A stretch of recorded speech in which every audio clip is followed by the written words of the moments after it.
Well, good morning, Coin Keeper. I asked you a trivia question when you posted your video about Star Trek coins. With the Captain Kirk coin and the Enterprise coin. And I couldn't stick with it long enough to see if you did the Scotty coin, but whatever. I got called back to work. But I did post a question.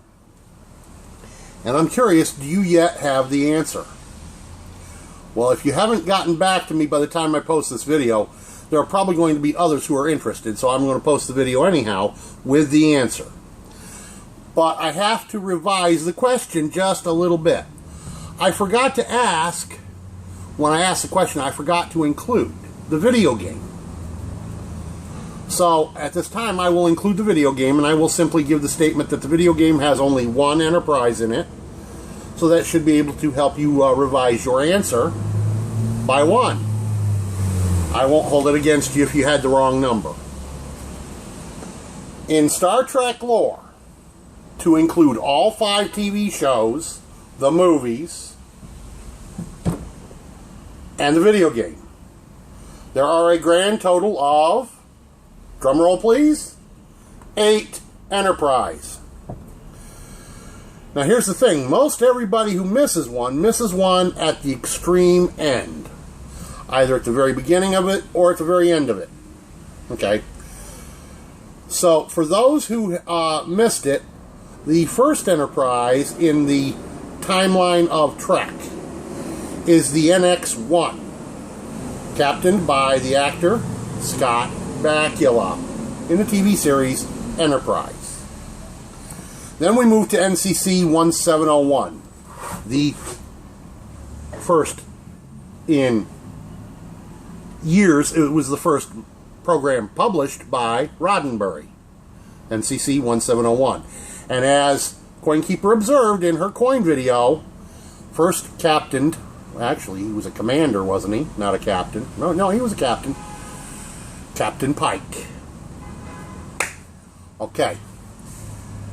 Then, later, captained by Kirk.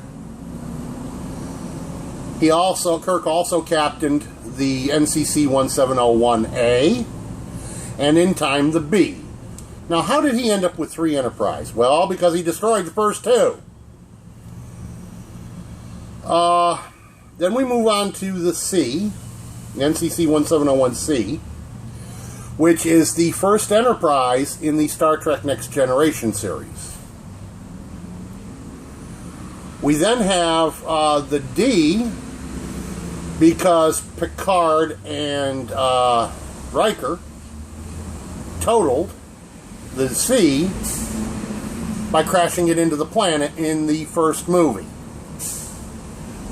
And so they get the new NCC 1701D. Then we have the NCC 1701E. Now the E is primarily important because, well, let's go back to D. D actually appears in 2 different ways on Star Trek The Next Generation. First, it appears because it comes back through time when Picard is trying to deal with, during the original Next Generation series, the rupture in space, the wormhole thing, and the D comes back through the rupture in space and helps him close the rupture just before it goes back into the rupture and goes back to its own time. And if you will recall, it had a 3rd pylon and a 3rd warp nacelle sticking straight up behind the saucer section. So it is much further into the future than when we see it during the series and the movies. Then we move on to the E, which never had its space in its own series. The NCC 1701E only appeared as the Star Trek Enterprise in the 26th century in one episode of Enterprise with Scott Bakula, where the NCC-17, the NX-1, I believe, is tossed into the future, or Bakula is tossed into the future. I forget exactly. And then we have the F. Oh, that is the F. And then, then we have the F, which is the one in the video game, and the J is the one that goes back, is involved with the NX-1 and Scott Bakula in Asante Prime, I believe is the name of the episode. So, in total, everything Star Trek, there are 8, if I can get it up there right, 8 Enterprises. For those of you who are not Trek geeks, there you have it. Oh, and while we're at it, does anybody know what the NCC stands for? Well, the guy who first did a lot of the writing for Enterprise for Star Trek under Gene Roddenberry when it first came out, Jeffries, I think, something like that. He came up with the designation NCC 1701.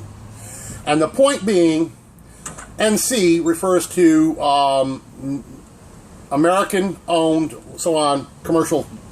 And he added the second C because anything in that genre would have to be a joint operation between America and Russia. Gotta go. Peace out.